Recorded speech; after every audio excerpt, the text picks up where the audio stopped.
Olá, tudo bem? Eu sou Marcos Tosi e seja bem-vindo à última análise da Gazeta do Povo, seu espaço para levantar questões importantes da vida nacional e buscar respostas de uma forma honesta, racional e ponderada. E hoje temos conosco aqui no estúdio a Anne Dias. Tudo bem, Anne? Bem-vinda. Tudo bem, muito boa noite. E também o Guilherme Kilter. Salve, Kilter. Salve, Tosi. Boa noite, Anne, Marcília e os nossos espectadores aí. O Marcília foi cumprimentado pelo Kilter, está lá no telão com a gente. Tudo bem, Marcília? Bem-vindo. Tudo bom, Tosi, Anne, Kilter, toda a audiência. Boa noite para vocês.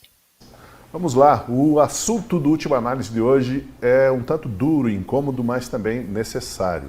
Nós vamos falar de um sentimento que toma conta do país a cada nova patuscada envolvendo ora o STF, ora dupla Janja e Lula, ora o Congresso. O cansaço.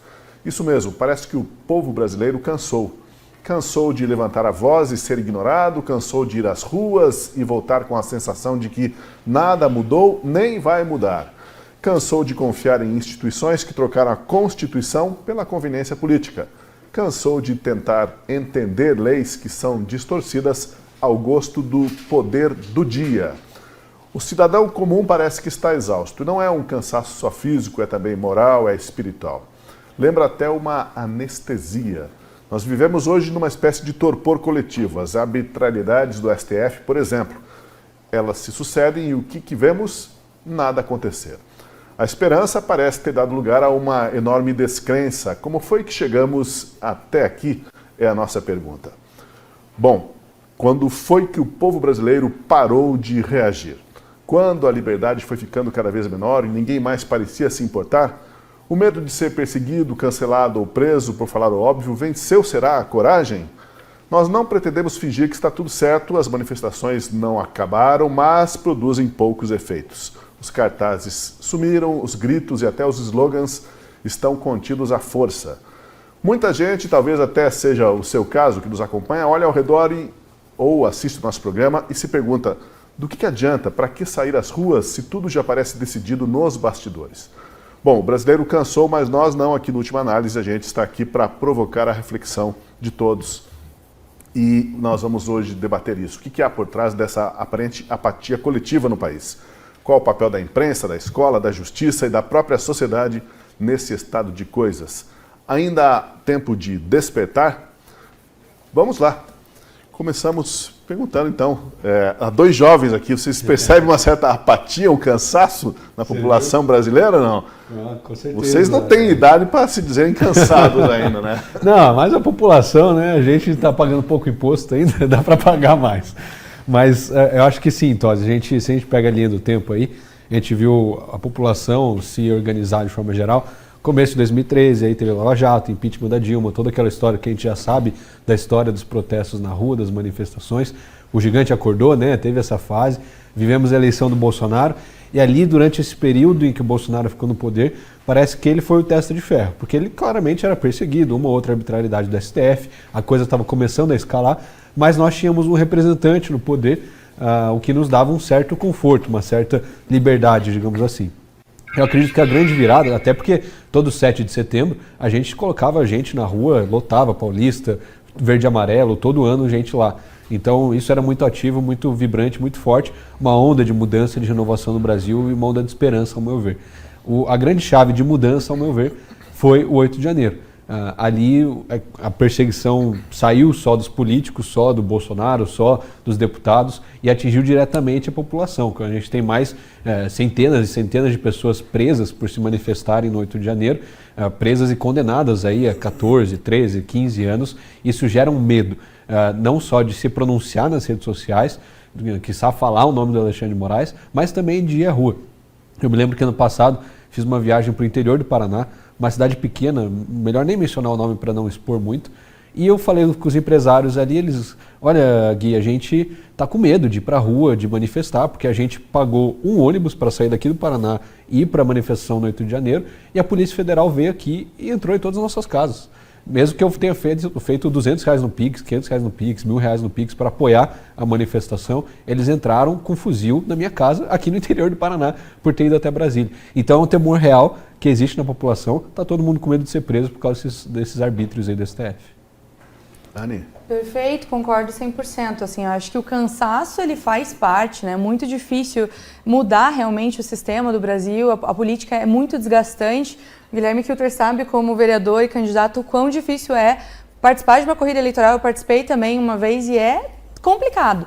E depois que entra, o Guilherme Kilter entrou, ele é 1 ou 3, se contar a bancada do Novo em Curitiba, para 38 vereadores. E a mudança é difícil, a gente está falando de uma Câmara Municipal. Então, a mudança, na essência, está em Brasília. Então, esse processo de renovação, de transformação, ele é cansativo, mas pior do que o cansaço, aí eu concordo com o Guilherme Kilter, é o medo. Assim, o que a gente vê, as pessoas comentando que tem medo de se manifestar, medo de ir para as ruas, medo de fazer posicionamentos políticos, seja por cancelamento ou pior, seja por medo realmente, como o Kilter falou, de ser preso por levantar certas bandeiras. A gente vive hoje no Brasil com presos políticos. Isso é surreal. Tem mais de 1000 pessoas que estão presas em condições precárias. Aqui no Café com Gazeta de manhã a gente tem entrevistado alguns exilados, exiladas. E elas contam assim de situações que recebem comida com pelo de rato. Pessoas que emagreceram 20 quilos. 2 privadas para 147 presas, isso no Brasil. Antes do 8 de janeiro, eu estudava algumas outras ditaduras, Venezuela, e via isso acontecer em ditaduras. Agora, de ver isso acontecer no Brasil é realmente triste. E quando a gente fala também de censura, de perseguição política, as pessoas também têm medo de fazer isso, de vir aqui, de falar, de criticar o STF. Agora, essa situação do Eduardo Bolsonaro também mostrou ainda mais, vocês estavam falando isso ontem, eu dei uma assistida também na última análise de ontem, sobre essa sanção, perseguição ao Eduardo Bolsonaro. Isso não é um recado ao Eduardo Bolsonaro, é para quem fica, porque o Eduardo Bolsonaro está nos Estados Unidos, falou que não vai voltar. Não é para ele, é para quem está aqui, realmente o recado dado. O STF é quem manda e quem for contra vai acontecer como tem acontecido com várias pessoas. Então, em resumo, eu acho isso, que pior que o cansaço de transformar a política é o medo que está instaurado hoje no Brasil. Vocês citaram, então, cansaço e medo. E eu jogo para o Marcília. Essas duas palavras estão sendo muito utilizadas, explicam um tanto da realidade hoje brasileira, Marcília? Eu acho que explica, né, Tosi, a realidade não só brasileira, mas é uma realidade humana. A gente se cansa mesmo. A gente se cansa de frustrar as nossas expectativas, a gente se cansa da repetição, a gente se cansa de um certo tédio do caos, né? O caos também ele pode nos entediar quando ele se torna recorrente. E isso não é à toa.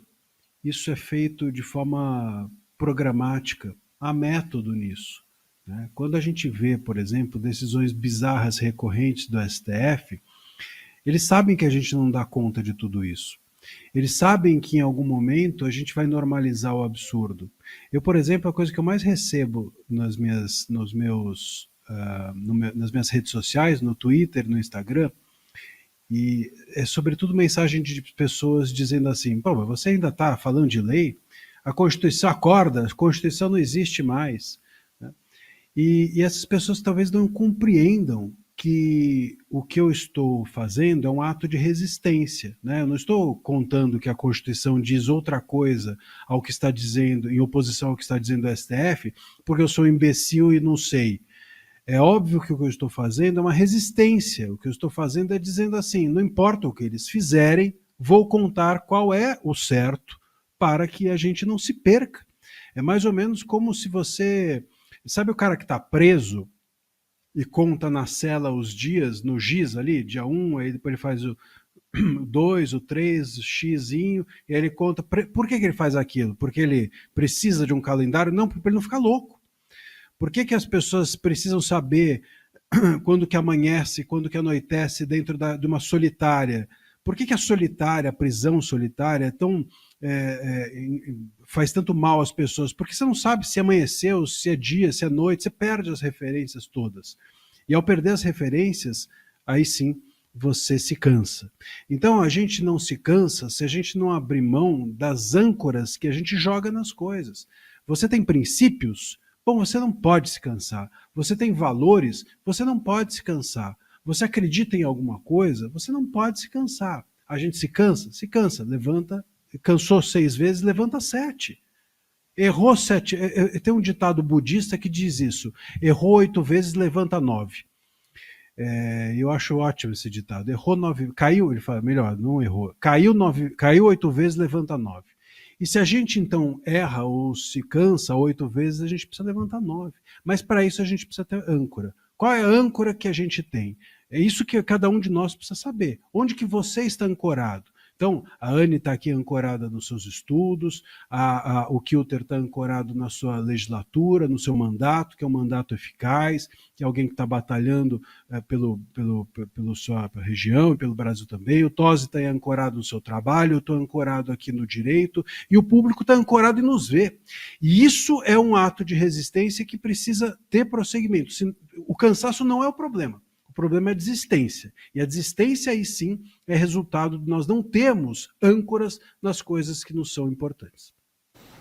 O Marcília falou de desistência, né? Parece que existe uma pressão para que as pessoas desistam um tanto de reclamar, de se manifestar, de defender seus posicionamentos, porque entra a autocensura, como o Kilter falou no início ali. As pessoas que veem outros serem perseguidos, tendo sua casa invadida pela Polícia Federal porque contribuíram com um Pix de R$200, né, para uma manifestação em Brasília, essa pessoa acaba sendo um exemplo para que outros não façam o mesmo. E aí entra a autocensura. A autocensura também é um componente importante nessa situação que a gente se encontra e perigoso? Com certeza, Tosi. A partir do momento que a gente sente medo de falar alguma coisa e não fala, a gente já está vivendo um regime, né? Uma censura. Eu aprendi isso com o Marcília em um dos vídeos dele. Falei, cara, é exatamente isso. E aí, a gente estava lá na Câmara discutindo um assunto sobre o STF e eu me peguei com medo de falar do Alexandre de Moraes. Eu falei, meu Deus do céu, se eu como representante eleito do povo, não tiver coragem para falar o nome desse cara, o que está acontecendo? Subi na tribuna e chamei o Alexandre de Moraes de psicopata. Então, dane-se, você é para estar aqui, vamos fazer. Fui lá e fiz. Então, que mesmo que me prenda, que aconteça qualquer coisa, que derruba a rede social, eu acho que o que nos move não é a possibilidade de ver uma mudança acontecer nos próximos anos ou qualquer possibilidade real de entrar no poder, conseguir mais espaço. Nunca foi isso que nos moveu, né? Acredito que são princípios e valores que nos mantêm firmes. Hoje mesmo eu estava no Instagram e apareceu para mim um Reels, uma mulher na Avenida Paulista, perguntando para as pessoas, quem você votou, no Bolsonaro ou no Lula? E aí o cara que falava Lula, ela oferecia ali, ela tirava a câmera, deixava só o microfone e falava, eu preciso de gente que fala que votou no Bolsonaro, se eu fizer R$20 no Pix, você fala? O cara, não, fala, tranquilo. Aí ela perguntava o cara do Bolsonaro, eu preciso de gente que fale que votou no Lula, se eu fizer um Pix de R$20, você fala? De jeito nenhum, quero que o Lula vá pra cadeia e tudo mais. Então, isso me encheu de alegria, de conforto, falei, cara, é isso, a gente não tá lá por Bolsonaro, por não sei quem, por não sei qualquer outro político, a gente está lá porque a gente acredita na mudança, a gente acredita que a gente pode transformar o Brasil num país melhor, independente de quem esteja na frente do nosso caminho, seja um ministro do STF, um presidente corrupto ou qualquer coisa nesse sentido. O povo tem o poder para a mudança e é nisso que a gente deve confiar. Exato. Isso de a gente se autocensurar, né, vem da liberdade de pensamento. A gente vive num Brasil que hoje quase a liberdade de pensamento já está sendo violada. E um exemplo que eu fiquei chocada em relação a isso, que foi o ápice, assim, que eu falei, meu Deus, o que está acontecendo no Brasil? Foi recentemente, quando eu estive nos Estados Unidos, eu fiz um estudo, até o Marcília me instruiu, eu li o livro do Marcília também para basear o meu estudo sobre liberdade de expressão no Brasil. Estava lá estudando o Brasil aqui. E aí desenvolvi uma linha do tempo e disso o meu orientador dos Estados Unidos falou, que tal publicar um paper, mas que tal começar publicando um paper em um instituto do Brasil sobre isso? Você tem algum contato? Eu falei, sim, conheço um determinado instituto que tem um viés de liberdade, vou entrar em contato com eles. Entrei, começamos a conversar, escrevi o paper, eles aprovaram, o CEO aprovou, a pessoa que estava em contato comigo aprovou, foi levar para o conselho e o paper todo sobre liberdade de expressão. Alexandre de Moraes, STF, mais técnico, não trazia opinião, trazia os dados que estavam acontecendo no Brasil.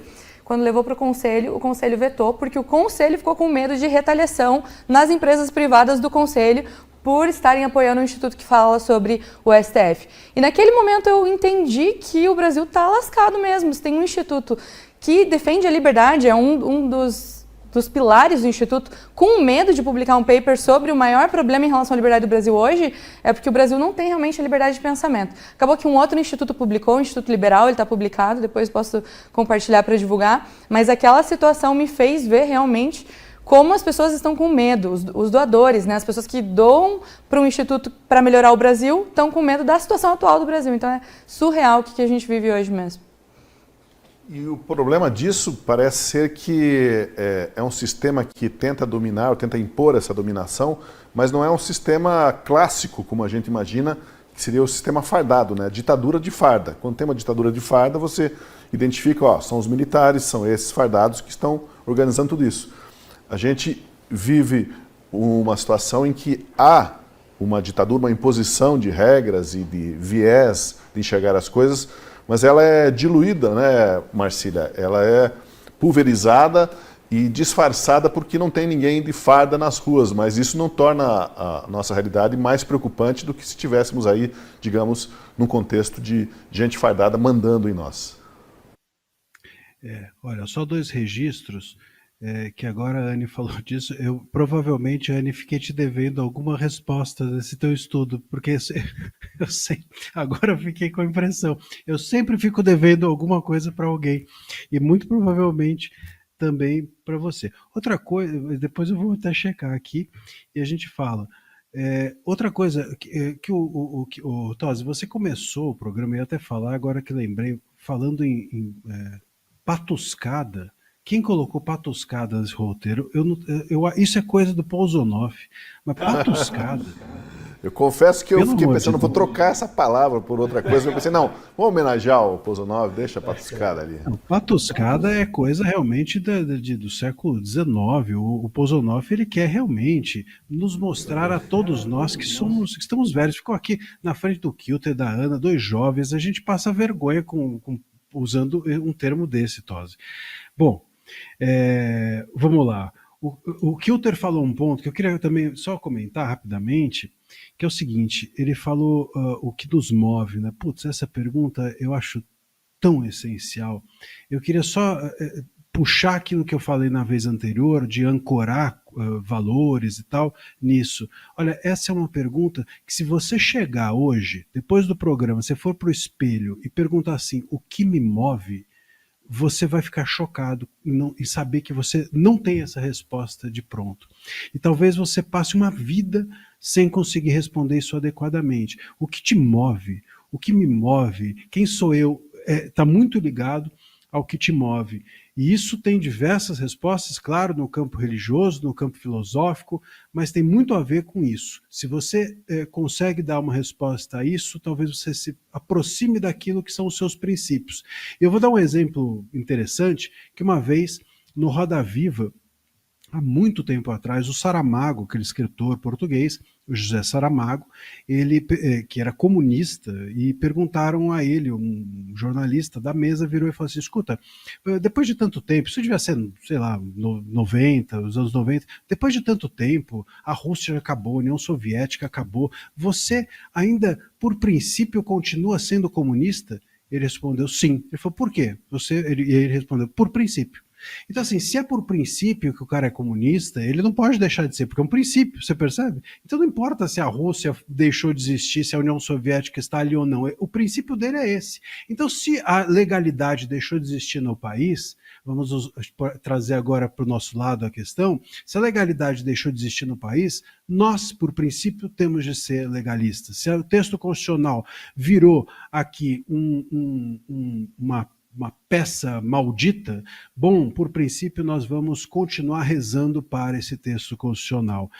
Se a Bíblia passa a ser ultrajada, nós seguiremos acreditando que aquele texto é sagrado. Vocês entendem? Isso depende de você, do seu princípio, e não do que o outro faz com aquilo que você acredita. Essa é a independência, a grande independência de quem tem princípios ou valores. Você nunca depende dos outros. Sobre esse ponto que você mencionou rapidamente, para eu não ficar aqui monopolizando a conversa, mas a censura disfarçada é um ponto importante, e eu até abordo isso no meu livro Censura por Toda Parte, porque a gente está acostumado a achar que censura ela vem só do executivo, então é o guardinha que entra na redação com o cacetete, né? A música do Chico Buarque que é proibida, a gente está acostumado a achar que isso é censura e nada mais, porque nos contam isso. Nos contam isso. São pouquíssimos os livros que falam da censura de hoje em dia.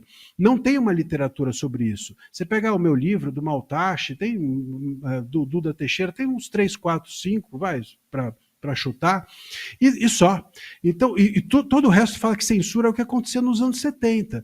Hoje nós temos uma censura que ela é disfarçada, que ela é estilhaçada, eu diria, porque ela não está apenas no lugar, ela não está apenas visível numa pessoa ou num poder, sobretudo no judiciário, mas não só. E por isso é tão difícil reconhecer. E também quando a gente se afasta da censura, no tempo, é mais fácil reconhecer. Quem estava, por exemplo, nos anos 70, tinha muito mais dificuldade de reconhecer censura no que estava acontecendo no país do que a gente que hoje olha para trás. As pessoas daqui 20, 30 anos vão olhar para a nossa época e falar, nossa, o dia inteiro vocês estavam então sendo censurados, a censura estava em todo lugar ou em toda parte, como eu digo no livro. Nós não sentimos necessariamente assim. Tem muita gente hoje que anda por aí e sequer sabe que esse assunto existe. E por quê? Porque quando você se distancia do fato, você enxerga melhor o fato. Mas isso não quer dizer que a gente não deva aqui hoje revelar para as pessoas que esses fatos estão acontecendo e fazer com que elas se aproximem ao máximo para que tenham sensibilidade com o problema que vivemos grotescamente no país.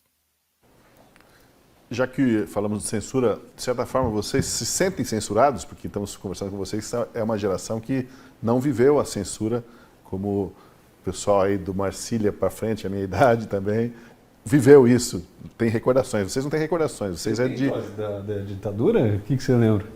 Eu lembro que eu era criança, né, tinha que ir na escola e desfilar com um catavento. Criança nada.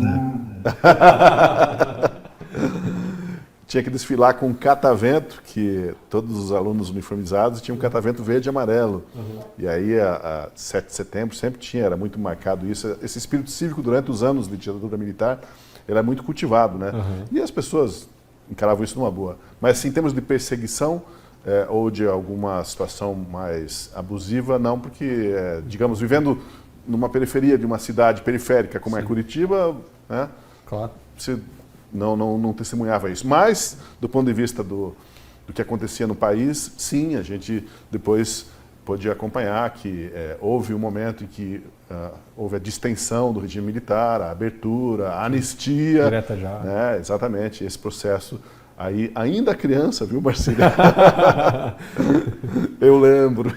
Muito bom. Meus avós têm boas memórias também desse tempo, né? De mais segurança, tudo, mas também não chegava muita informação. Isso que o Marcílio falou.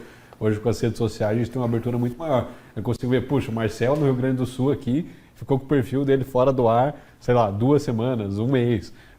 Nossa, caiu o X durante 40 dias. Naquela época você tinha jornal, né?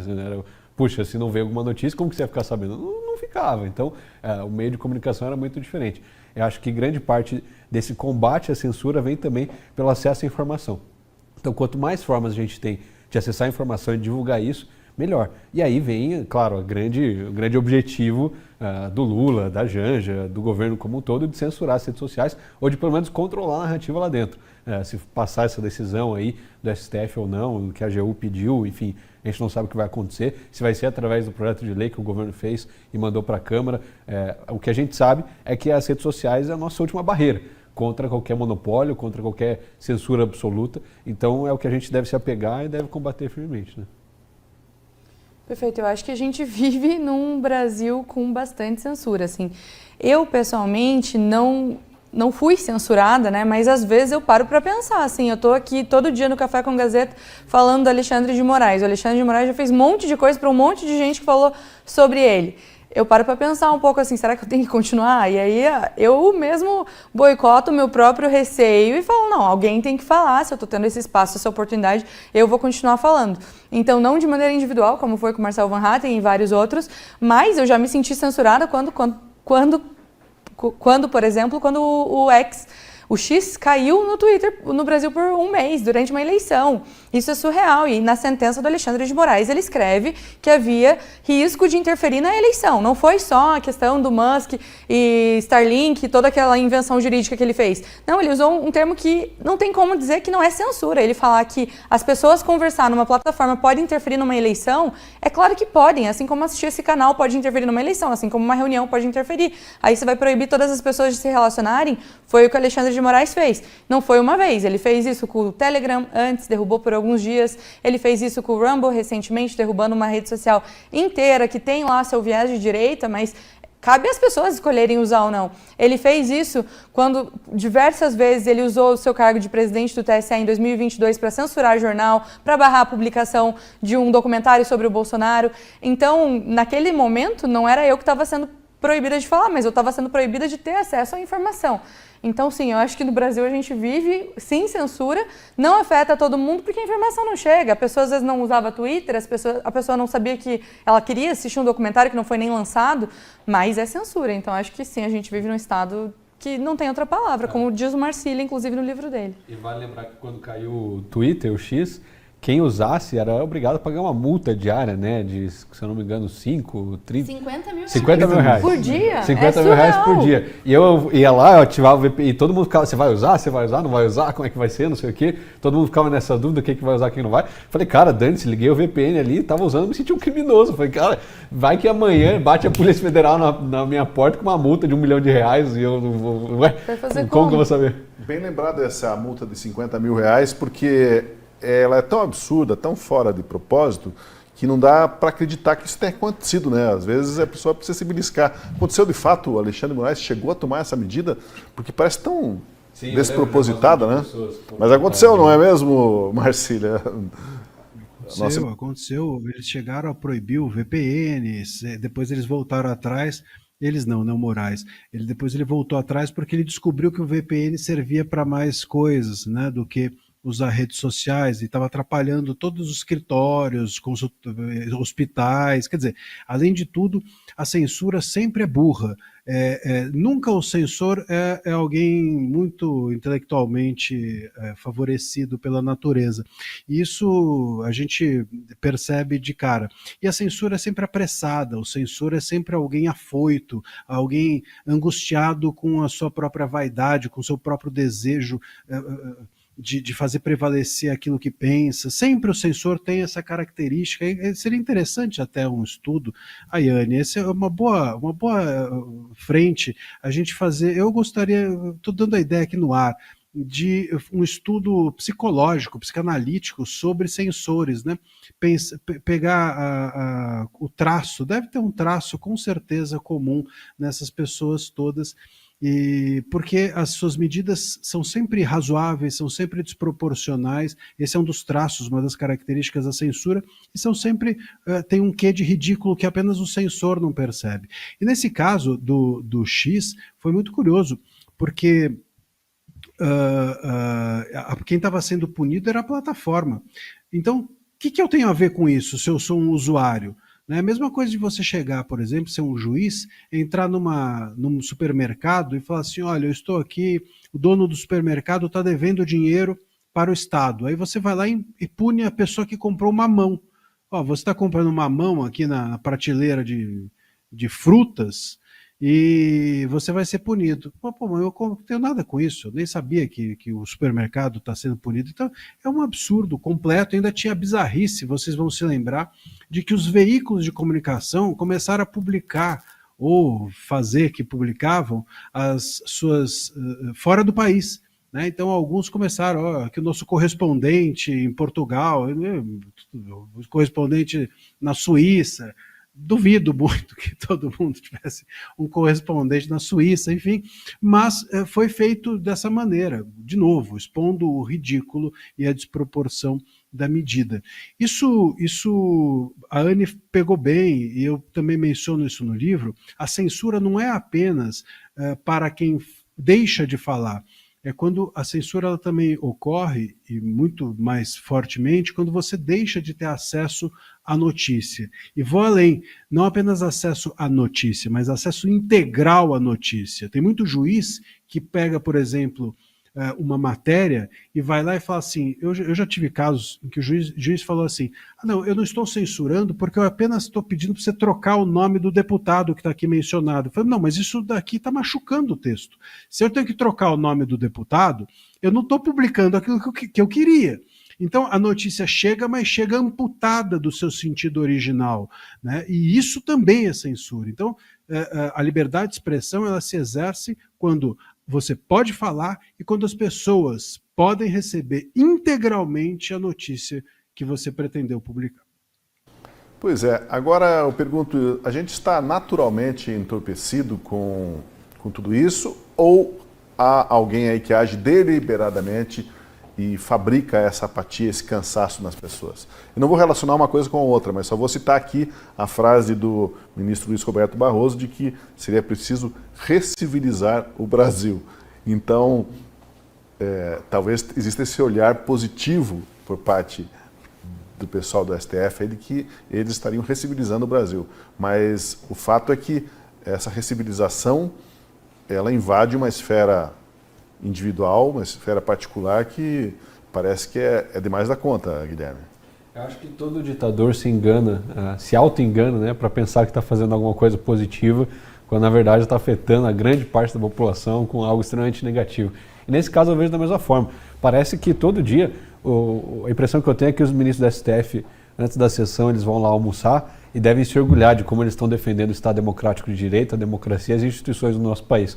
Eles devem falar isso para se reconfortar, como quem acaba de se divorciar e fala que tem um ótimo relacionamento. E, tipo assim, não está acontecendo, o negócio está ruim, mas eles se isolam no mundo deles lá e se repetem para si mesmos, dizendo que nós somos os protetores da democracia, os guardiões da verdade e das instituições, quando não é verdade. Então, quando o Barroso fala uma coisa dessa, ele está revelando o que ele de fato pensa, o que ele acredita, ou o que ele pelo menos tenta acreditar todo dia quando ele vai colocar a cabeça no travesseiro e vai dormir.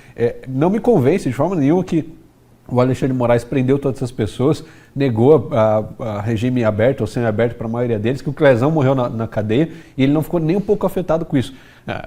Alguma coisa ele deve ter pensado, mas ele preferiu se agarrar a um desses pensamentos de que ele é um salvador da pátria, alguma coisa assim, para continuar fazendo o que ele está fazendo.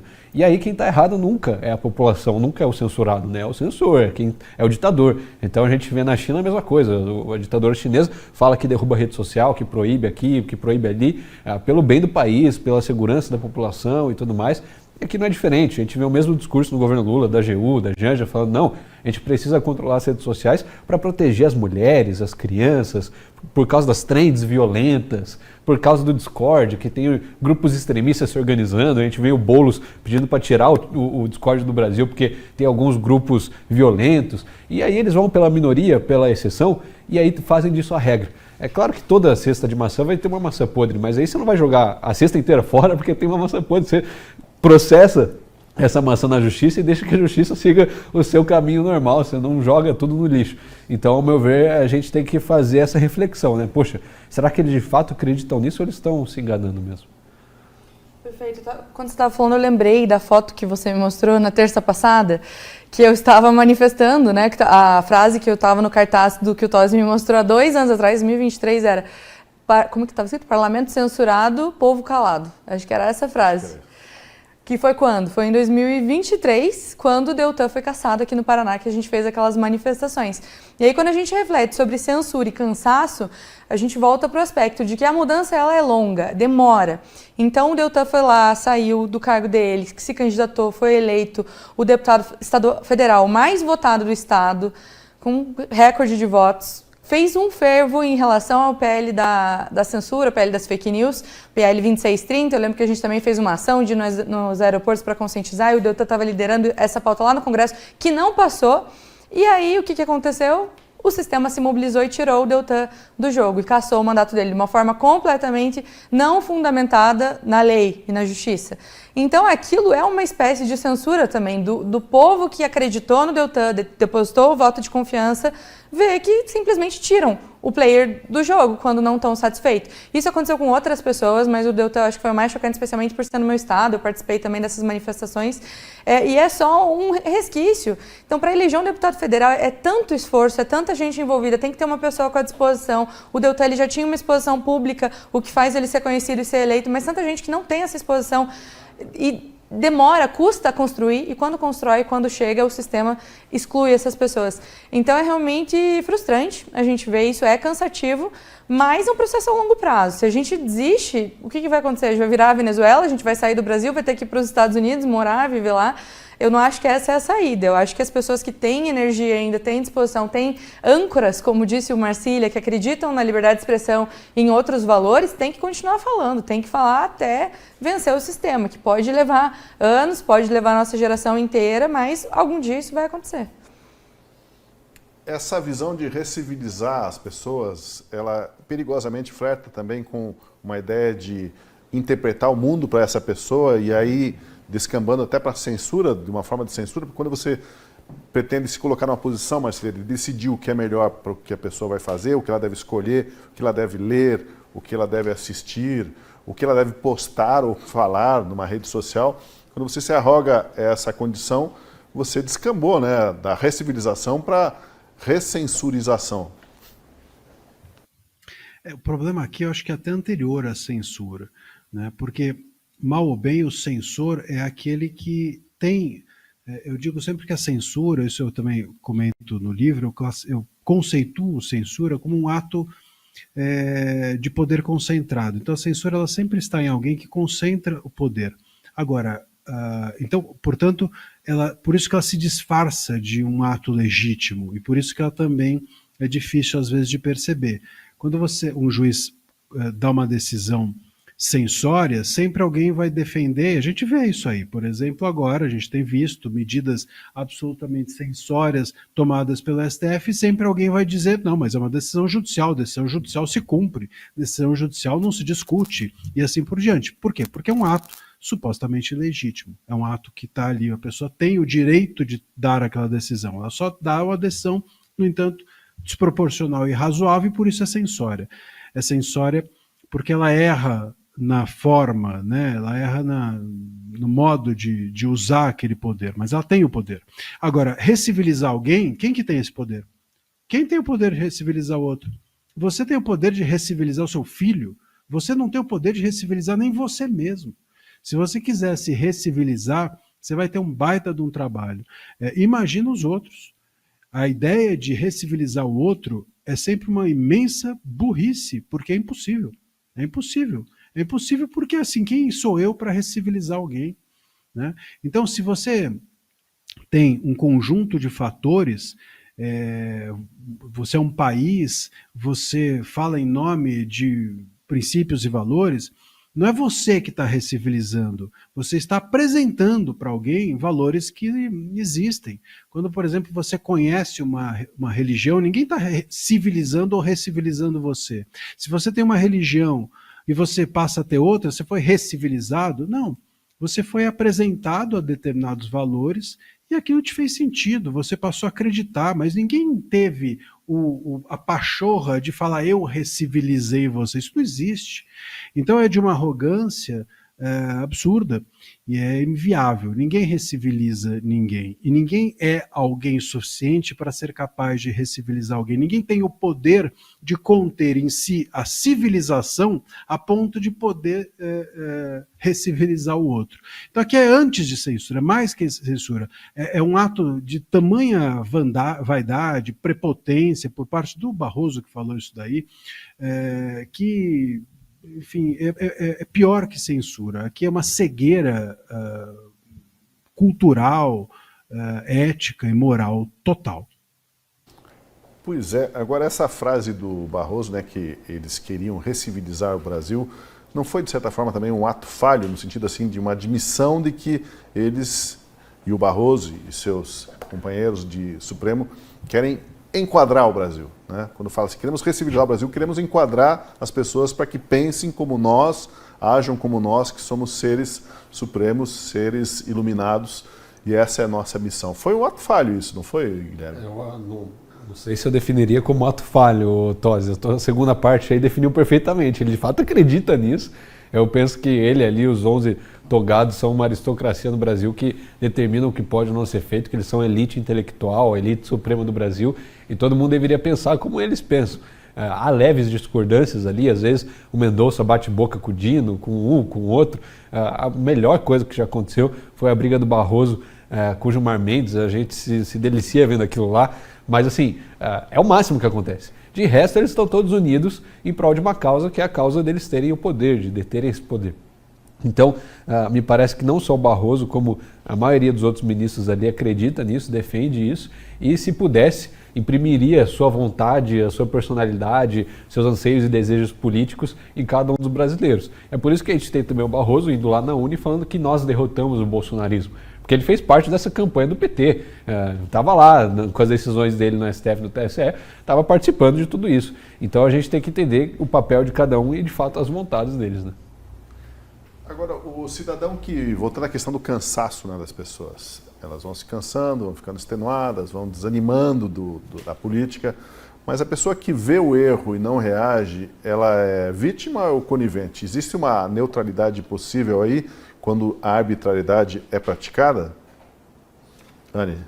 Eu acho que tem muita gente, a gente teve essa discussão também na última análise que eu participei, sobre neutralidade. Eu acho que tem gente que não consegue nem identificar tanto a gravidade da situação, isso por vários motivos. Um dos motivos é a imprensa, por exemplo, a imprensa tradicional. Não comunica a narrativa que está acontecendo, então tenta, enfim, apoiar ou estar junto com a narrativa que está sendo desenhada pelo STF. Então, muitas pessoas ainda não sabem. Então, vê o erro, não acha que é tão grave, engole, não acha que é tão problemático ter um jornal derrubado. Vou voltar no livro do Marcília, que também tem um exemplo da Cruzoé que me pegou bastante. Ele conta que o Marcília advogou para a Cruzoé, e aí a Cruzoé recebeu um ofício para derrubar uma manchete que falava sobre determinado tema, que era o amigo do meu pai. E a Cruzoé censurou e daí postou outra, escrito matéria censurada. A anterior foi censurada. E aquela também foi censurada e também foi passível de multa. Ou seja, eles não podiam nem passar a informação de que eles tinham recebido uma censura da matéria anterior. E tem pessoas que não acham isso grave. Tem pessoas que vão falar, mas veja bem, é extensão, né? De uma é a extensão de outra. A Cruzoé deveria ter entendido que se o juiz mandou censurar uma, outra também é relacionada, então também não deveria ser publicada. O que é surreal. Não é natural a gente achar que uma manchete deve ser censurada, e se for censurada, que ela não pode nem ser avisada que é censurada. Então, quando a gente conversa com as pessoas comuns, eu acho que falta ainda o entendimento do que é censura e por que a liberdade de informação é tão importante. Porque, no fim das contas, elas não vão ter acesso à informação, como a gente falou anteriormente. Elas não estão sendo caladas, elas não estão sendo proibidas de fazer alguma coisa ou outra. Elas só não estão recebendo informação e elas não acham isso tão preocupante. E aí, quem acha, quem se envolve, quem percebe a gravidade disso, aí cabe a essas pessoas informarem, né, como a Gazeta do Povo faz, e trazerem para a população a gravidade que a gente tem nessas ações dos Supremos todas. É muito sério e isso impacta, sim, a vida das pessoas. Não receber uma informação, não receber uma manchete é preocupante para uma democracia. A gente estaria mais ou menos como aquele sapo que está dentro da água, dentro do caldeirão, né? E a água vai esquentando aos pouquinhos e ele não se dá conta de que aquela água vai ferver e vai cozinhá-lo. Só que no meio do caminho tem uma eleição o ano que vem, né? Pode ser que alguém meta o pé nesse caldeirão e vire essa água aí e o sapo se salve. Mas, de certa forma, a gente está um pouco anestesiado, então, em função de não sofrer diretamente na pele ou não perceber. E aí eu levanto uma questão. Os veículos de comunicação, de uma forma em geral, alguns grandes veículos, eles, às vezes, erram o foco de propósito ou é por causa de um vício já da forma como se cobre um tema? E eu dou exemplo na discussão de hoje envolvendo o debate que teve lá entre a ministra Marina da Silva e senadores numa comissão do Senado. Tudo que está se falando agora é que os senadores teriam sido muito grosseiros com a Marina, que ofenderam ela, que foi misoginia, etc. Mas, na verdade, o ponto de debate ali, e que ela estava sendo questionada, é o atraso para o país das licenças ambientais que não saem nunca, que criam dificuldades para vender facilidades. São 27 mil normas que existem para regularização ambiental de um projeto no país. Então, o Congresso aprovou uma lei, mas os veículos de comunicação em geral, a esquerda e parte do governo diz que essa lei ela é uma lei para fazer passar a boiada e vai nessa linha, e parece que esse discurso continua, né? Ninguém entra no mérito da questão ali. Ué, o que foi feito, essa modernização da lei ambiental, ela é boa para o país? Vai mesmo destravar investimentos? Não. Agora tudo que se discute é se os senadores foram muito grosseiros com a Marina da Silva e aí uma certa vitimização. Dou um exemplo assim para dizer como a cobertura midiática, por vezes, ela é enviesada e vai para um lado fácil, não vai?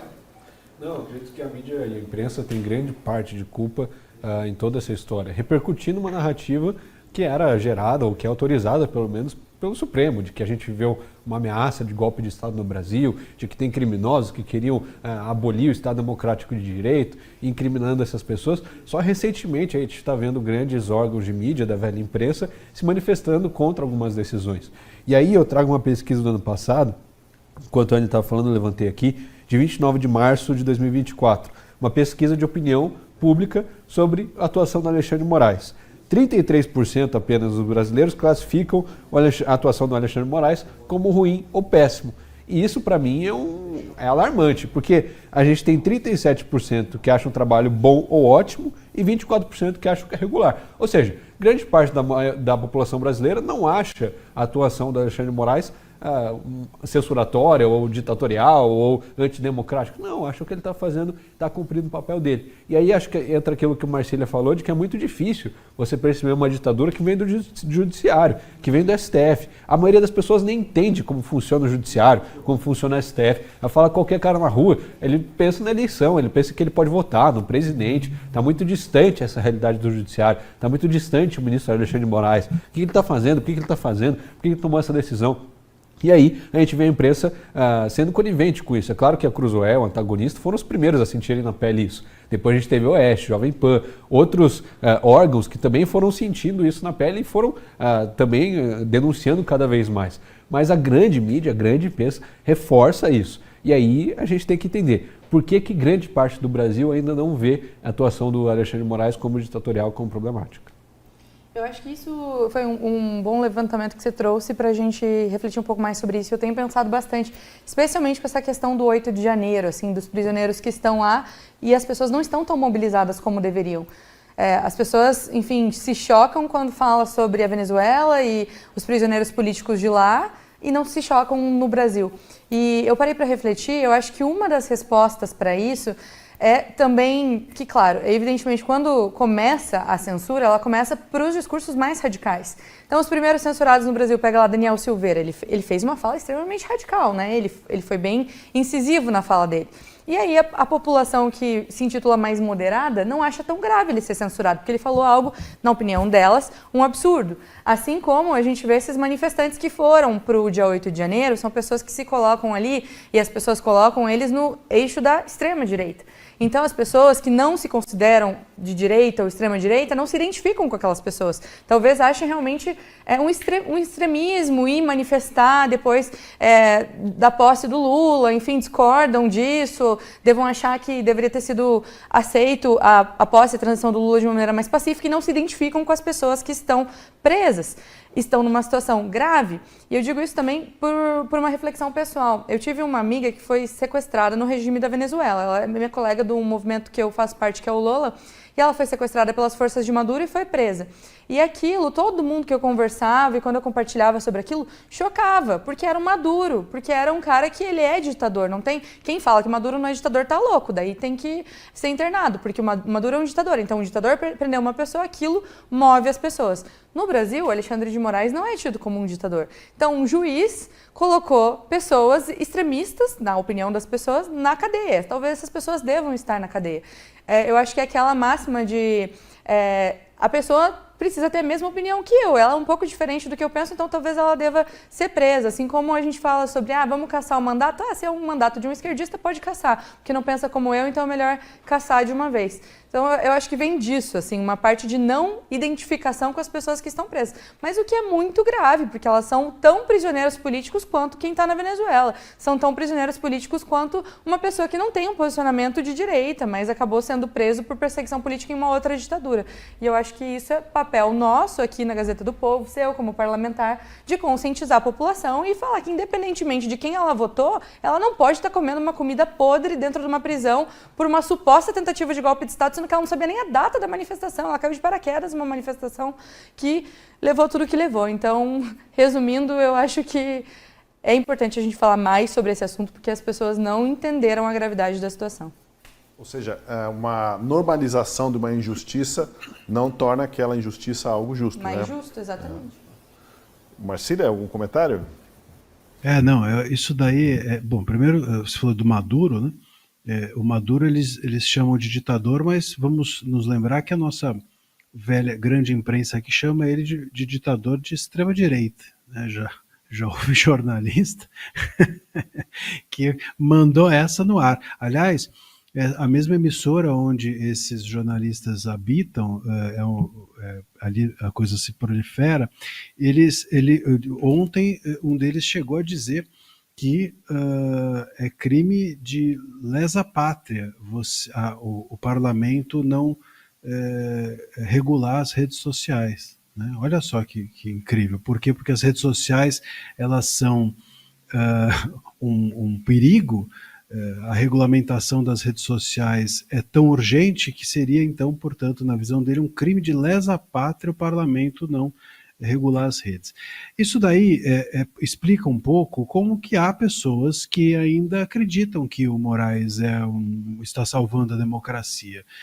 Porque a gente tem esse tipo de jornalismo, formando opiniões. Ou a gente tem um tipo de editorial, que tem também por aí na grande imprensa, que num dia morde, no outro dia sopra.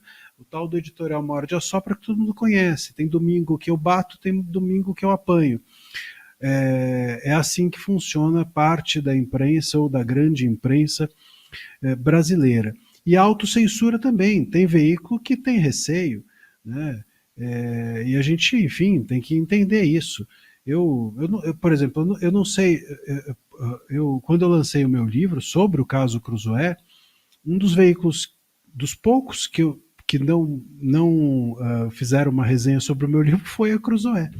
Então, eu não sei qual a razão, mas eu imagino que seja porque a Cruzoé ainda hoje está no inquérito. Então, a gente vai criando também uma autocensura que, quando chega na imprensa, é ruim, muito ruim. A gente precisa enfrentar os medos, a gente precisa sair do lugar desconfortável e precisamos fazer sempre uma crítica contundente e recorrente para que exista a possibilidade de que algo mude. Se a gente faz uma crítica tímida, se a gente se emudece ou se a gente critica num dia algo que no outro dia a gente aplaude, bom, com certeza, como nesses editoriais morde a sopra que eu acabo de mencionar, com certeza aí não haverá chance. Por quê? Porque sempre a censura estará sendo aplaudida por alguém, percebe? Quando o STF num dia insultado, no bom sentido, quando é criticado, vamos dizer assim, e no outro ele é aplaudido,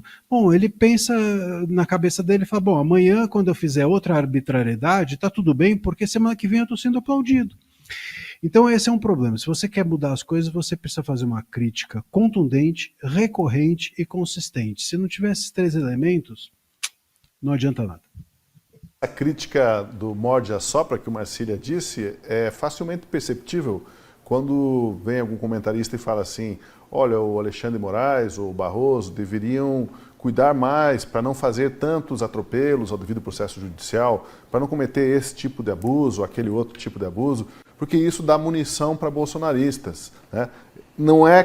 Eles não conseguem fazer a crítica ao desvio, ao erro em si, sempre justificando, porque isso dá munição para o outro lado. O outro lado é o extremo, o outro lado é o que está errado. Então não façam mais isso porque está dando munição para eles.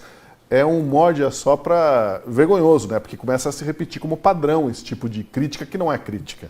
Vai se politizando o judiciário, né, Otosi? E isso, toda essa história que você comentou e que a gente está entrando agora, lembra muito a história do Martin Niemöller, que foi um pastor judeu durante a Alemanha nazista.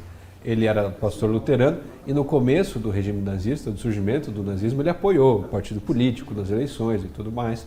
Depois, quando Hitler assume o poder e começa a interferir na igreja, ele se percebe que ele fez uma baita de uma cagada e falou, cara, como que eu apoio isso daqui? E volta atrás. E aí vão buscar ele, vão prender ele e tudo mais. E aí ele tem uma citação que ficou muito famosa. Ele diz assim, primeiro eles vieram buscar os socialistas. E eu fiquei calado, porque não era socialista. Então, vieram buscar os sindicalistas. E eu fiquei calado, porque não era sindicalista. Em seguida, vieram buscar os judeus. E eu fiquei calado, porque não eram judeus. Foi então que eles vieram me buscar e já não havia mais ninguém para me defender. Isso ficou muito popular durante a Alemanha nazista e a gente está vendo isso se repetir muito agora. Primeiro, eles foram buscar os bolsonaristas, mas eu não os defendi, porque eu não era bolsonarista. Depois, eles foram buscar a Cruzoé e eu não os defendi, porque eu não lia Cruzoé. Agora vieram me buscar e eu não tenho quem me defenda, porque todo mundo já foi preso. Eu vejo que está acontecendo isso. E o que a gente pode fazer? Cabe a nós conscientizar as pessoas que são de outro espectro político. que são mais de centro, que são mais de esquerda, que sejam moderados e consigam ouvir os argumentos. E ano que vem, principalmente, mobilizar as eleições para Senado. Então vai todo mundo falar quem que vai ser o presidente, quem vai ser... Cara, chega naquele teu amigo de centro e pergunta quem que é teu candidato a Senado. Por quê? Sabe que teu senador apoia isso, isso, isso? Sabe que o Senado tem papel de regular ali o Supremo Tribunal Federal e não tem feito isso? Então, a gente conscientizar as pessoas nesse sentido, fazer campanha para bons senadores que vão pedir o impeachment do Alexandre de Moraes, que vão colocar o judiciário sob as suas rédeas curtas, aí sim, acho que a gente merece apoiar e fazer diferença. Olha, eu queria agora abrir aquele parênteses para convidar você que está nos assistindo a assinar a Gazeta do Povo, porque estamos com uma promoção de 70% de desconto para quem se tornar assinante. Isso mesmo, 70%. Assine a Gazeta pelo link que você encontra na descrição, no chat ou pelo QR Code na tela e pague apenas R$ 8,25 por mês durante um ano. R$ 8,25 por mês durante um ano dá menos de R$ 100 no total. Por esse valor, você tem acesso ao melhor conteúdo jornalístico do país e ajuda a apoiar programas como esse nosso, o Última Análise. Junte-se a nós, assine a Gazeta do Povo. Bom, vamos lá. Vamos adiante no nosso debate. Nós ainda somos um povo solidário? Existe sentimento de nação ou apenas de sobrevivência individual? Nesse estado de coisas, né, como lembrou o Guilherme aqui, a pessoa, enquanto não chega a água no pescoço dela, ela está achando que está nadando, que, né, não vai se afogar. Eu acho que, de fato, a gente está vivendo esse momento de responsabilização individual e o pertencimento coletivo, né, Tosi? Então, fica todo mundo se perguntando, bom, o que eu posso fazer em relação a isso? Nada. Mas o que está sendo perseguido? Meu grupo, todo mundo, a população de forma geral, qualquer um que pense parecido comigo, que tenha essa opinião política. E aí você coletiviza e fala, bom, então indo atrás do Nicolas, do Deltan, do Marcelo Varraten, do Eduardo Bolsonaro, do Jair Bolsonaro, tal, estão perseguindo os políticos. Mas também já prenderam os cidadãos por se manifestarem. É claro, a Anne falou aqui, eu concordo, parece que para muitas pessoas eles eram mais extremistas e aí então não vou defendê-los. Mas as pessoas não sentem até que elas sejam responsabilizadas. Eu vi isso muito na onda do Pix, né? Quando se falava que o governo ia monitorar o Pix e tal, todo mundo ficou preocupado, o vídeo do Nicolas viralizou, gente de esquerda começou a falar que era contra o Lula e não sei o quê. Por quê? Porque afetava diretamente a vida delas e era fácil de entender. Puxa, o meio de pagamento que eu mais uso, que eu mais recebo dinheiro aqui como pequeno empresário, comerciante, o que for, vai ser taxado, vai ser monitorado, o que seja, e as pessoas ficaram preocupadas porque afetava diretamente elas. Ao meu ver, enquanto essas ações, essas decisões do Alexandre de Moraes, do STF, não atingirem diretamente as pessoas, querendo ou não, o Twitter, quando foi derrubado, poucas pessoas no Brasil, relativamente, usam o Twitter. É um número de usuários pequeno se comparado à grande maioria. Se fosse o WhatsApp, talvez todo mundo fosse sentir, nossa, realmente, derrubou o WhatsApp, a gente não está vivendo uma democracia, né? A liberdade de pensamento já acabou. Mas não. Então, me parece que é a Cruzoé, é o Twitter, os deputados de direita, ainda não está coletivizado. Mas quando chegar, aí o negócio vai ser duro e vai ser difícil de voltar atrás. Fiz um levantamento rápido, 20 milhões de usuários ativos na plataforma do Twitter no Brasil. 10% da população. E esse foi um argumento que eu escutei bastante na época. As pessoas falando, não, tudo bem, eu não uso o Twitter mesmo, quem está no Twitter é só quem discute política, não me afeta. Então é preocupante realmente quando a gente vê que as pessoas não entendem que afeta. No fim das contas, o Twitter começa com o Monark, que falou uma besteira lá no podcast, hoje não tem nada mais no Brasil, tá nos Estados Unidos sem poder ter rede social no Brasil. Pensa, esse caso do Rumble também foi bem chocante. O Moraes mandou o Rumble derrubar a conta do Alan dos Santos, que não mora no Brasil faz muito tempo, que está nos Estados Unidos. Ou seja, um juiz do Brasil decidindo sobre uma plataforma que, de acordo com o próprio Moraes, não tem sede, não tem escritório no Brasil, ou seja, nos Estados Unidos, de uma pessoa que reside fora do Brasil, só porque o Moraes não gosta dele. Enfim, é uma pessoa que deve estar lá criticando o Moraes nessa plataforma. Então a gente chega nesse extremo surreal, e aí eu acho que aí é o desafio realmente de como comunicar que esse extremo do Alan dos Santos, do Monark, do Daniel Silveira é um problema, porque começa com eles, começa pelas beiradas até ir chegando na gente. Eu lembro também que na época da Jovem Pan, que houve um pedido de cassação de rádio da Jovem Pan, porque uma jornalista falou na época, em 2022 isso, que deveria ser levantada a pauta do impeachment do Alexandre de Moraes. Na época ninguém falava sobre isso. E aí houve um pedido do Ministério Público para derrubar a concessão de uma rádio no Brasil. E aquilo me lembrou na época que na Nicarágua também apareciam as manchetes todos os dias lá, uma rádio foi caçada, outra rádio foi derrubada, outra rádio foi derrubada. Hoje na Nicarágua só tem rádio estatal. Então é esse o problema, é esse também o problema de comunicação. E aí eu acho que a parte boa, se é que tem uma parte boa, mas uma parte boa desse governo Lula é que ele está conseguindo conscientizar a população sobre uma pauta importante que é imposto, como você bem colocou. Graças ao Lula ter tentado fiscalizar o Pix, que o Nicolas Ferreira gravou aquele vídeo e as pessoas entendem a problemática de ter o governo no teu pé fiscalizando o teu Pix. Então chegou nesse nível, porque eu faço parte do movimento liberal que fala sobre imposto há muito tempo e a gente nunca conseguiu chegar nas massas. O Nicolas conseguiu chegar. Outra coisa que conseguiu chegar foi o Haddad com o Taxad. Então o Taxad decidiu aumentar imposto lá das blusinhas da Shein e virou um meme nacional, assim, todo mundo falando sobre imposto no Brasil. Aquilo para mim foi fenomenal, porque é uma pauta tão importante, impacta tanto o bolso das pessoas e elas não falam, não sentem, acham que é normal pagar 30%, 40% do salário delas para o Estado fazer o que estão fazendo com o nosso dinheiro. Então eu acho que o lado positivo é que, graças ao governo Lula, a gente conseguiu novas estratégias de comunicação para chegar na população e agora a gente precisa usar mais a nossa criatividade para comunicar ainda mais os absurdos que estão vindo tanto do governo federal quanto do STF. Marcília, é até natural, né, que as pessoas busquem essa sobrevivência individual num contexto de uma aparente juristocracia em que um cidadão que disse para um dos ministros, não sei se foi Gilmar Mendes, ele disse que vocês são uma vergonha. Esse cidadão foi processado e teve que pagar 30 mil reais de indenização por dizer que eles, ministros, são uma vergonha. E agora lá no Rio Grande do Sul, no Zero Hora, o jornal e a jornalista estão sendo multados por terem publicado o salário exorbitante de uma desembargadora, presidente do TJ, lá não podia fazer isso. Então há esse cerceamento, e aí é natural que as pessoas pensem, bom, deixa eu ficar na minha, ficar quietinho aqui para não arranjar problema, porque arranjar problema com o judiciário dá muito trabalho para advogados, dá trabalho para gente como Marcília aí, mas não é esse tipo de trabalho que você aspira, né, Marcília? Ficar nesse embate aí, defendendo as pessoas em massa de censura. O problema é que a insegurança jurídica não é boa nem para os advogados, né? Então hoje, por exemplo, alguém te procura e você vai dizer o quê? Olha, isso daqui pode publicar? Se o jornalista chega, isso aqui pode publicar? Você vai dizer o quê? Depende, você tem qual o teu fôlego financeiro e de paciência, né?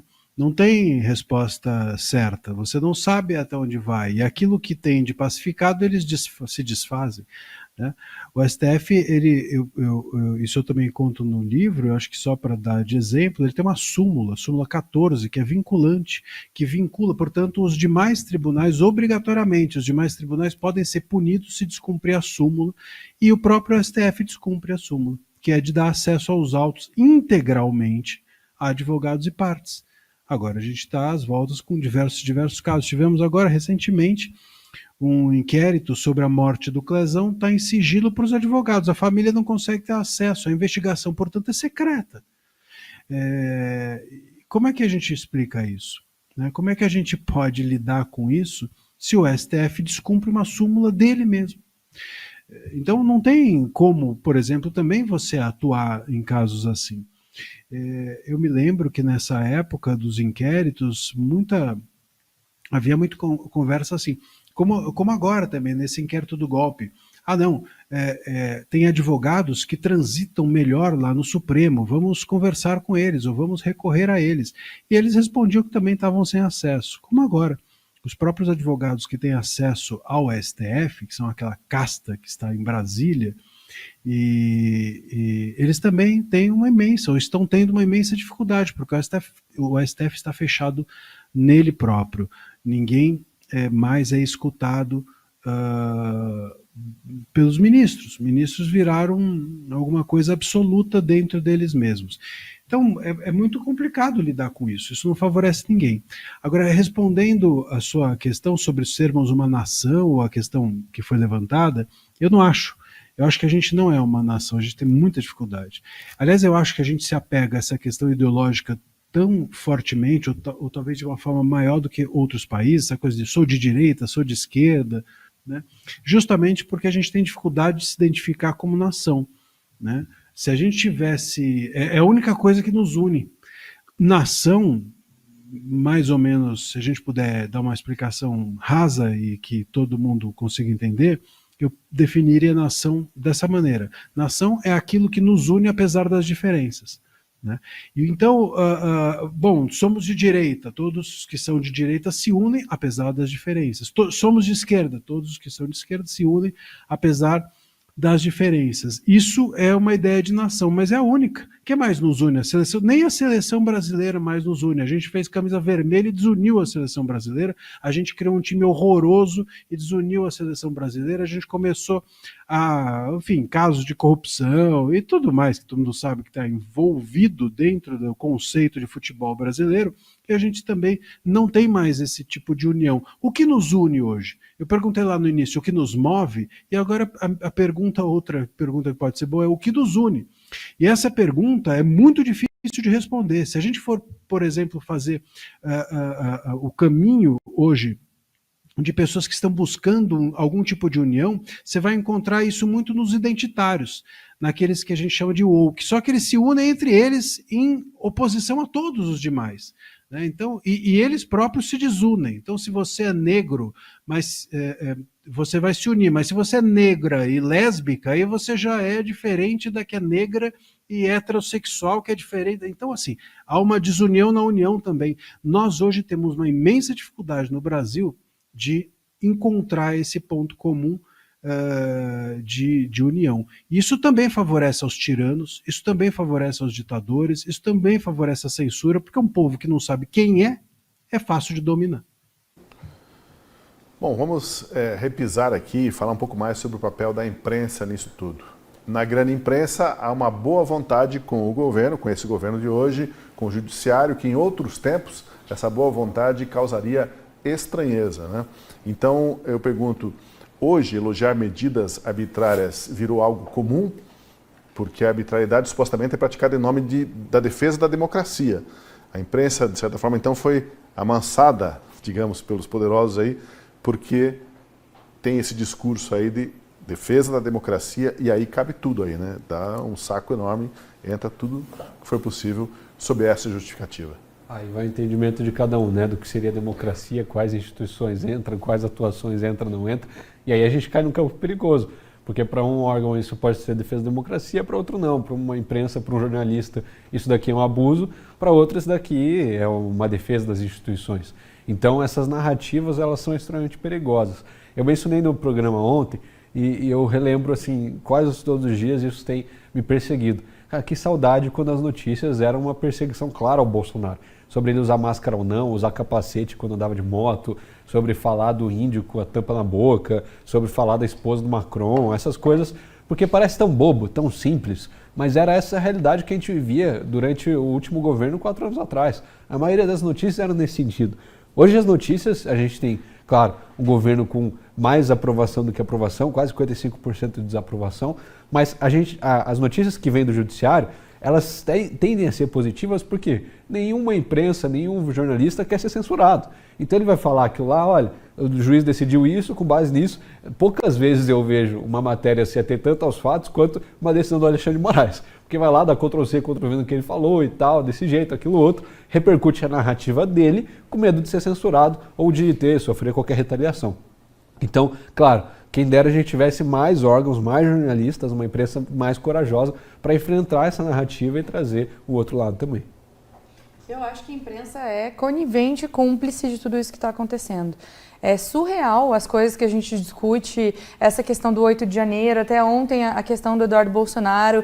Quando estourou, eu fui abrir lá, não vou citar nomes, mas eu fui abrir o site da mídia tradicional e não estava dando destaque. Algumas apareciam no cantinho, assim, mas o destaque era outro, eles puxavam outros assuntos para trazer como destaque.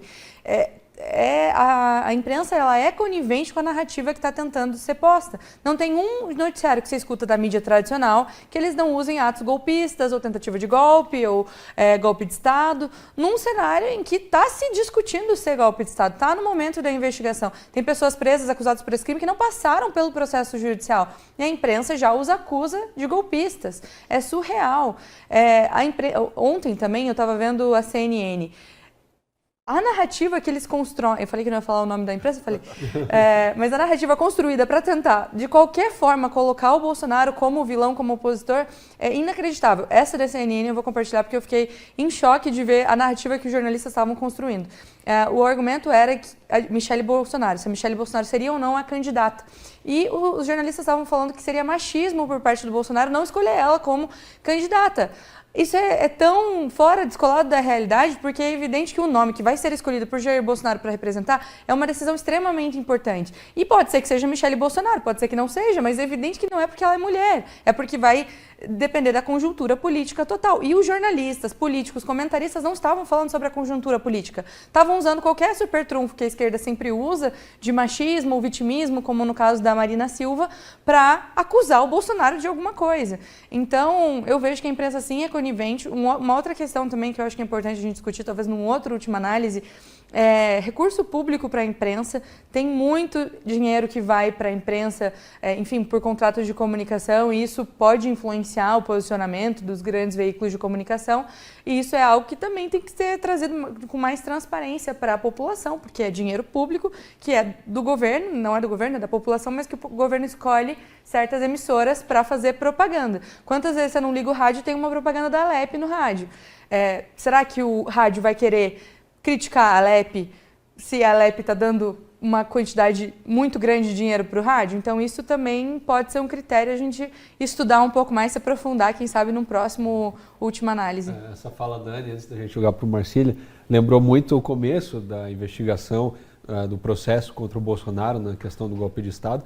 E eu lembro como a Daniela Lima vinha, aparecia ao vivo, como se ela estivesse cobrindo o STF com uma casa de Big Brother, contando as fofocas. Gente, porque hoje o ministro veio vestido assado, porque hoje o humor de fulano tá desse jeito. E ela contava de um jeito como se ela estivesse toda feliz recebendo as mensagens do WhatsApp ali dos ministros, contando a narrativa deles. Era quase como uma garota de recado ali, num dos maiores órgãos de imprensa que a gente tem. E isso era muito normal, a gente via os ministros mandando recado através da imprensa, muitas vezes através de diferentes órgãos, de diferentes jornalistas, mas ela era caricata nesse sentido, né? Representou muito das críticas à imprensa no começo desse período, principalmente ano passado. Isso tem sido muito comum, infelizmente, cada vez mais. O quanto a gente vê a imprensa tendo acesso aos inquéritos, aos documentos, antes daquele que está no polo passivo. O Marcília pode falar um pouco mais sobre isso. O processo já começa em sigilo, mas o Globo tem acesso. É curioso, né?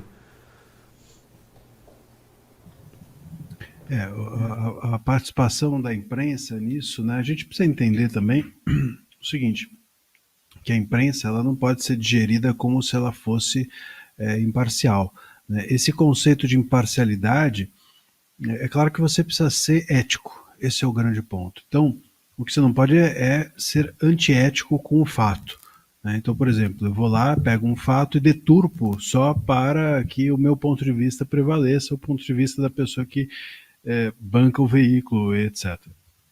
Mas você ter uma imprensa opinativa tem muito a ver com o momento que a gente vive, que é o momento das redes sociais. Eu tenho dito isso frequentemente, a imprensa ela se desapegou daquele modelo antigo, que era a imprensa que narra o fato, acabou. Né? Lembra o Cid Moreira lá no Jornal Nacional, não sei o quê, o cara narrava o fato, boa noite, acabou. Isso não existe mais. Hoje a imprensa ela faz questão de dar a sua opinião. Hoje os programas são opinativos, os jornais são opinativos, são raros os jornais que têm alguma postura que não seja de pegar um fato e ficar destrinchando com opinião. E isso, bom, faz parte da nossa realidade. Eu acho que isso significa que as redes sociais, que têm muita opinião, que são o lugar da opinião, criaram uma pulguinha atrás da orelha e a imprensa passou a disputar com as redes sociais esse lugar da opinião. Acho até que com isso abriu mão dos fatos e aí erra. E aí talvez isso tenha muito a ver com a falta ou a perda da credibilidade da imprensa. Ela passou a disputar a opinião com as redes sociais e abriu mão do seu trabalho essencial, que são os fatos. Então o fato hoje importa pouco, apura-se pouco, investiga-se pouco e o que importa mais é a opinião. E esse é um problema sério. Mas não tem problema a imprensa ter opinião. O que não pode é aquela opinião ser completamente descabida, ser uma mentira, enfim, ser antiética, né, nesse sentido. No entanto, isso também acontece. Hoje em dia tem muito veículo de comunicação que é simplesmente um porta-voz do governo, né? Eu sempre digo, a imprensa, o trabalho da imprensa começa na versão oficial do governo. Quando o governo dá uma versão oficial, você jornalista, passa a desconfiar daquilo, porque é governo, tem que desconfiar. Você desconfia daquilo e aí passa a fazer o seu trabalho. Hoje tem veículo que diz, não, o governo já esclareceu, tá tudo certo, gente, fiquem tranquilos, ninguém precisa fazer mais nada. Como se fosse a versão do governo uma notícia. E isso é um absurdo. Pois é. E eu pergunto para você, Marcília, deixa eu voltar para você, é o seguinte, não há, de certa forma, um certo glamour com a esquerda, que é ainda uma herança da época do regime militar, em que as pessoas se opunham às arbitrariedades de um governo militar, né, que decidia o que tinha que ser feito e pronto, não se discutia, e havia então essa resistência. Criou-se um glamour ligado à esquerda. E nesse processo a gente não amadureceu ainda o suficiente, Marcília, para entender que cobrir os fatos, cobrir o que faz um governo, não tem nada a ver com glamour de ser de esquerda ou direita, ou se o Bolsonaro é, às vezes, grosseirão e você não quer parecer simpatizante com ele, tem a ver com o amadurecimento de cobrir as coisas de uma forma isenta ou até mais crítica, né? Veja, a imprensa tem um nojo estético da direita, né? É um pouco por aí. Existe um nojinho estético, né? Eu conheço muito isentão, que se diz isentão, que ele só é isentão porque ele tem um nojinho estético, né? Ele gostaria de se assumir como de direita, mas ele tem receio de ser confundido. Vai que me confundo com aquele povo lá que não sabe falar francês. Então tem um lugar que é por aí. E isso é um problema. Eu acho que esse é o ponto que faz com que a direita não invista em cultura. A direita investe muito em estrutura de Estado. Vamos todo mundo se eleger. Aparece, todo mundo quer se eleger, etc. E aí se tem uma preocupação com a estrutura do Estado, ótimo, tem que ter mesmo. Mas a gente não se preocupa, por exemplo, em botar gente de direita nas universidades, a gente não se preocupa em investir em ONG, empresas de direita ou com pessoas que têm um viés de direita, não se preocupa em investir, por exemplo, em mídia, em publicidade de mídia. Todo mundo sabe, é super difícil conseguir alguém que banque uma publicidade, porque em geral os veículos de esquerda recebem a publicidade que vem de empresas de direita. E por quê? Porque tem esse nojinho estético. Então é necessário que exista uma construção cultural também por parte da direita. Eu acho que a direita precisa elevar o debate. A gente não faz debate batendo com porrete na mesa, a gente não faz debate sem qualificá-lo, sem argumento, gritando, não é assim, xingando. Acho que tem isso. A direita também precisa qualificar o debate para atrair investimento, para atrair as pessoas que têm esse nojinho, para atrair a possibilidade de que a direita tenha nomes que são da intelectualidade, que são nomes do meio artístico, que são nomes de pessoas que fazem filmes, que escrevem livros, enfim, para que as pessoas se sintam confortáveis de se assumir de direita, porque hoje, enfim, se você é um intelectual, você, numa roda ali de intelectuais, se você disser que você é de direita, ou vão achar que você é bolsonarista, isso tem uma coisa meio, esse nojinho estético, que nem eu falei, ou vão achar que você é um extremista, ou vão achar que você é adepto do Enéas, você entende? Sempre está nesse lugar um pouco do radicalismo. É necessário construir uma estética de direita que atraia também mais pessoas que são desse rol intelectual, para que a gente possa tirar essa pecha de cima da cabeça da direita, de que as pessoas, elas são, como você falou, são só brutas, ou são só toscas, ou que a gente falou aqui outro dia, a direita é tosca, tinha um programa que a gente fez sobre isso, enfim, coisas assim. O Marcília meio que colocou a questão para vocês, a seguinte, que é esse nojo estético, né? E como a gente faz para superar esse tipo de resistência, né? Para quem já está quase desistindo de que as coisas possam mudar, né? Seria necessário um choque, um símbolo, uma nova linguagem, uma forma de abordar diferente? Eu comecei a ler hoje, Tosi, um livro que trata justamente sobre esse assunto. É Os Ungidos, do Thomas Sowell. Ele vai falar sobre esse aspecto das ideologias progressistas, como eles se travestem como os ungidos e aqueles que são contra são quase que idólatras, né? Então, eu como de direita me oponho a uma política progressista e eu sou classificado ali como uma pessoa ruim, moralmente ruim. Então, você não está no mesmo nível de debate, já se automaticamente é desqualificado. E quem desqualifica não sou eu, é o outro que me desqualificou. Eu vi isso muito quando eu estava na faculdade. Cheguei na faculdade, uma faculdade de humanas, eu fiz relações internacionais, mesmo sendo uma particular, enfrentei muito isso, porque a maior parte dos meus colegas tinha uma visão de mundo progressista, muitas vezes marxista, feminista, etc., essas ideologias no campo da esquerda. E eu, como uma pessoa que me posicionava como de direita, era classificada como tudo possível de mau caráter, era machista, era extremista, mesmo sem nem me posicionar sobre esses assuntos ou sequer falar sobre isso. Então a gente tem uma dificuldade muito grande de ultrapassar essa barreira ideológica, de conseguir um diálogo neutro com essas pessoas. Onde está o jogo, ao meu ver, é no centro. É quem consegue te ouvir com argumentos e com fatos. Quando você consegue dialogar com uma pessoa com base nos fatos e nos argumentos, aí beleza, aí vamos sentar, vamos conversar. Você não vai sentar para conversar com uma pessoa que classifica você como moralmente inferior a ela, simplesmente por pensar diferente.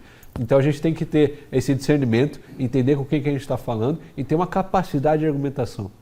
Eu acho que grande parte do nosso erro enquanto direito está na falha de comunicação. Entender a pessoa, o lado do outro, as dores, o que as pessoas se preocupam, o que ela sente, o que ela pensa e conseguir falar de uma forma acessível, com uma linguagem que impacte essa pessoa também, para a gente trazer ela para o nosso lado. Então, essa comunicação cada vez mais fácil, direta, que não está voltada só para os nossos, mas para quem é de fora também, pode ter um impacto muito grande nos próximos anos aí pela frente do campo político.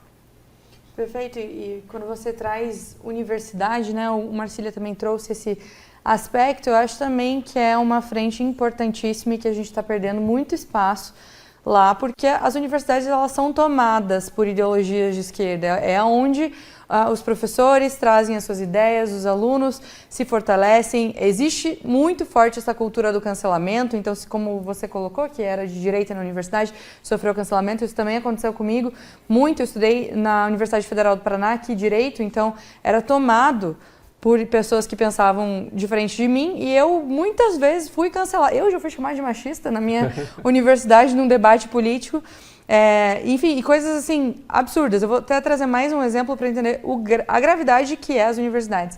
Eu estava num ano fazendo uma parte que é o NPJ, que chama o Núcleo de Prática Jurídica, que você escolhe a matéria que você vai cursar. Eu escolhi Direito Internacional. A minha professora de Direito Internacional, Direitos Humanos também estava relacionado, não sei porquê, decidiu que uma das atividades era colocar os alunos em frente à Polícia Federal, onde o Lula estava preso, para visitar os acampamentos do MST. Era uma atividade dentro de uma universidade federal e eu tive que fazer aquilo. Como era uma optativa, eu estava junto com pessoas que escolheram aquela matéria e por ser direitos humanos, todo mundo era de esquerda, só eu que não era de esquerda. E eu fui fazer a atividade e fiquei assim, em choque com a matéria que a professora passou. Eu fui em frente ao acampamento do MST, fiz um relatório sobre o MST, enviei para a professora, só que aquilo deu um problema para ela, depois ela até saiu daquela turma. Mas chega num nível assim de tanto que eles usam aquilo para um aspecto político, de levar aluno para fazer campanha para o Lula dentro do acampamento do MST. Então eu vejo que sim, é um lado que a gente precisa entrar, precisa ter pessoas com viés acadêmico para ensinar nas universidades, publicação de matéria também, de papers e materiais acadêmicos, não só de opinião como na Gazeta, é importantíssimo, porque às vezes a gente vai fazer uma pesquisa, um levantamento de algum tema específico e só tem matérias publicadas por um viés específico, que é viés da esquerda. Então isso faz diferença na formação dos novos profissionais. Acho também que é um campus que a gente precisa, especialmente você, por ser um parlamentar jovem, influenciar as universidades, estar dentro, palestrar, porque senão a gente vai perder os nossos universitários, os próximos profissionais. Deixa eu falar que faz 3 meses que eu estou tentando fazer evento na Federal e ninguém libera. Mas deixa eu falar que talvez, Anne, talvez você não seja a única ou tenha sido a única ou 2 ou 3 pessoas que se sentiam constrangidas naquele ambiente. Na verdade, provavelmente muitos outros alunos, né, do teu curso também estavam estranhando isso, mas aí é aquele ambiente que é o discurso Perfeito. Que é inclusivo, que é progressista, que é woke, que você não pode se manifestar, tem que ficar quieto, porque é o direito de uma minoria que sempre foi abusado, enfim, e ninguém pode discordar. Né? Então, o que existe às vezes é esse constrangimento das pessoas em rebater, em se colocar em conflito com os outros em função disso. Quero crer que ocorresse isso também Ocorria no com mais curso, né? pessoas. Eu lembro na eleição do Bolsonaro em 2018, eu estava na faculdade, lançaram uma enquete no grupo. Quem você vai votar? No grupo do Facebook na época.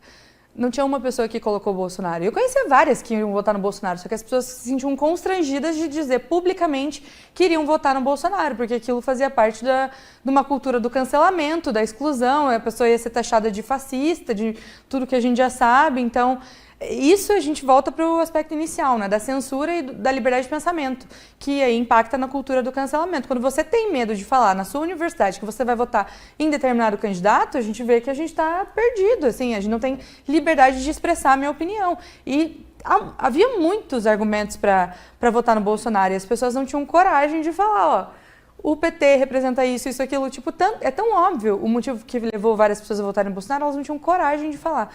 Então é surreal, isso é problemático, porque isso faz com que essas pessoas desistam de uma carreira pública, por exemplo, uma carreira política, porque sofreu tanto pressão naquele momento que aquele profissional que poderia eventualmente ser um bom político desiste, ou um bom jornalista para falar as opiniões que tem de maneira pública também desiste porque foi pressionado. Então é um efeito borboleta, né? Começa pequenininho e quando a gente vê, a gente está nesse nível de Brasil. Deixa eu perguntar para vocês o que não pode passar batido no noticiário de hoje, então estamos chegando já nessa parte do programa. O que não dá para passar batido hoje, Marcília? Tem uma notícia que te chama a atenção do dia? Hoje tem uma notícia pessoal que eu fiz um debate com o Lênio Streck sobre o caso do Eduardo Bolsonaro, numa rede aí parceira, e foi super divertido também. Eu tenho gostado muito de debater com o pessoal do Prerrogativas, tenho me divertido bastante, então essa é uma notícia que me animou o dia. E o professor Streck foi um bom parceiro de debate. Tá bom, depois a gente procura aí para ver como que foi esse debate do Marcília, mas eu devo dizer que o Marcília, ele, quando ele é confrontado, ele é afiado, né? Não é fácil conseguir ganhar do Marcília numa argumentação, né? Uma serenidade muito boa, exatamente, né? Eles me adoram lá no Prerrogativas. Ah, ótimo. Eu citaria hoje, Tosi, a questão da Marina Silva, né, lá no Senado, que foi abandonada lá pelo governo Lula, pelos colegas do Senado da base do governo, ficou debatendo sozinha lá com o senador, e a imprensa já está taxando essa atitude de misógina, de machista, a Marina Silva ter sido atacada no Senado, não sei o quê. Então, vai muito nessa linha que a gente tem comentado aqui sobre a imprensa e o viés que tem muitas vezes, né? Ô, Kilter, e vamos lá, desculpa te interromper, Anne, não foi por misoginia, mas olha só, se a Marina Silva ficar em debates apenas nos quais ela é respeitada como ministra, ela precisa parar de ir nos lugares. Acho que ela não está acostumada, né, Marcília, a ser confrontada como ministra. Isso me lembra aquele debate do Bolsonaro com a Marina, que em 2018 também, acho que fizeram vários memes deles cantando um para o outro, que foi quando ela foi confrontada. Mas vou falar da minha notícia da semana, não é necessariamente do dia, que eu tô bem em choque, é a questão do Ives Gandra, que é um jurista gigante no Brasil, foi um dos responsáveis por escrever a Constituição, tem inúmeros artigos publicados, obras, e agora está sendo aí taxado de golpista pela OAB, pelo Alexandre de Moraes.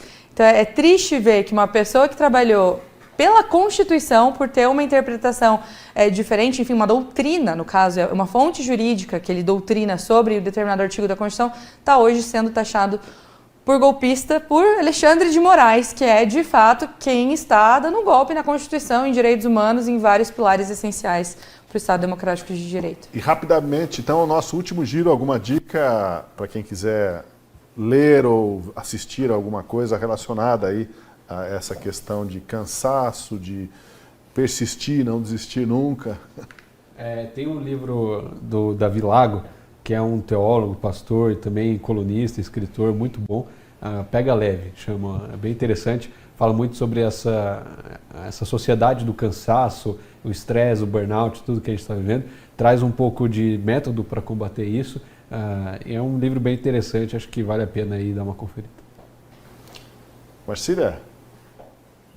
Já que o Kilter não falou do livro, mas não escolheu para indicar, eu vou indicar Os Ungidos. Eu acho que esse livro é realmente muito importante. A gente comentou ele, inclusive, no nosso programa, acho que ontem, né?